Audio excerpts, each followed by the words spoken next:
എടാ ഗോപാൽസ്വാമിന്റെ ജയിച്ചാടിക്ക് നവീച്ചിന്റെ കെട്ടിച്ചാടിക്ക്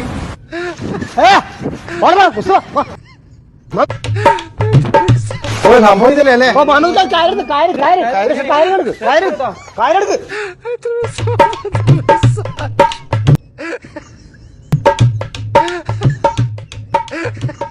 ഗോപാൽസ്വാമി ഒരു സംഭവം തന്നെ. ഈ കയ്യിലുണ്ട് എങ്ങനെ ജയിച്ചാടിയത്? ഞാൻ ഈ ഒറ്റ കയ്യിൽ എങ്ങനെയാ ചാടിയത്? അല്ല കഴുതേ, നീ എന്തിനാ ജയിൽ ചാടിയേ? അത് ചേട്ടാ, എൻ്റെ ഡേറ്റ് ഏകദേശം ആകാനായി. പുറത്ത് പോയാൽ എനിക്ക് പണിയൊന്നും എടുക്കാൻ കഴിയില്ല. നല്ല നല്ല ഫുഡൊന്നും കിട്ടൂല. അവിടെ നല്ല ഷുഗർ. അപ്പോൾ ഇതൊന്ന് ചാടിയാൽ എനിക്കൊരു 10 കൊല്ലം കിട്ടും. അപ്പൊ എങ്ങനെയെങ്കിലും ജീവിതത്തിൽ പോകണ്ടേ?